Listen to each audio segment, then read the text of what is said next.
तो hello everyone welcome to new another blog. तो चलतु आज ब्लॉग स्टार्ट करवा।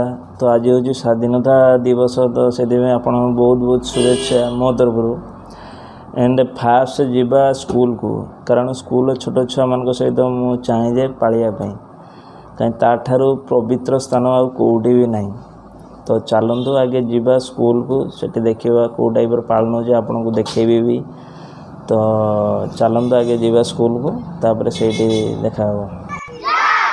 तो आपण मैंने देखिले मैं स्कूल आसी पहुँची गली। तो स्कूल देखो कौ टाइप छुआ मैंने पालन कर वॉइस कवर करुँची, कारण से बहुत एते साउंड थी शुणागलानी। तो चलतु देखिए आगे।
तो स्कूल आसी सत कथा बहुत मत भल लगे।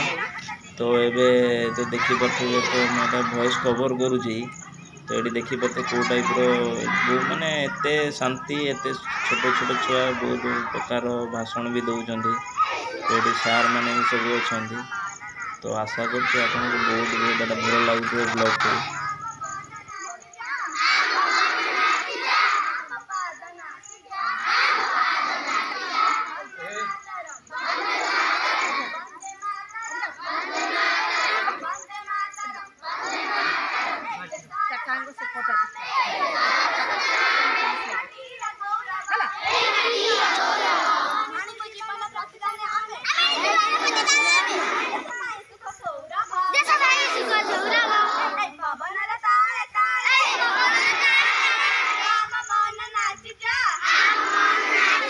तो ये चलो अलग जगह को भी जीवा।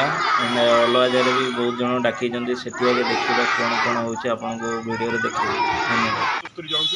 जो मान बयस स्वाधीनता पूर्व जन्म ग्रहण कर किसी वर्ष बचे आम पाखु आउ कि वर्ष पर से देहांत होते तेणु आउ देखा पाइबुनि एभली एक दिन में जी कि चाषी मूलिया जे श्रमिक जे खटिका से केवे संबर्धित होना। समस्ते शिक्षक मान करती, समस्ते डाक्तर मान करती, ये चाषी मूलिया कथा कहीं चिंता करती।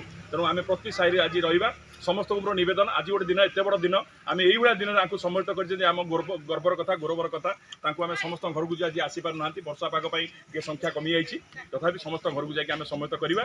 से आमर गोटे आम आशीर्वाद आशीर्वाद आम प्रति रही दीर्घायु हूँ आम ठाकुर निकट प्रार्थना करूँ। जमी हेल्ले आम अंचल उन्नति जो मान अवदान अच्छे आम से आज ये कर। तो ये मुझे देखिए भुवनानंद सामल गरीब मान बहुत बढ़िया भाषण देले। तो मत बहुत आशा होती आपण मान भी भल लगे। तो फाइनाली आपण मैंने देखिले कि कौटे केमी पालन है स्वाधीनता दिवस मोर। तो आशा करी आपण मानक वीडियो जदि भल लगी लाइक शेयर सब्सक्राइब निहाती करेंगे। एंड साइड दिया बेल आइकन को प्रेस करेंगे। बेल आइकन प्रेस करवा द्वारा आपण मैंने जानीपर आगामी जो नोटिफिकेशन आपन को फास्ट आपण पाक जीव।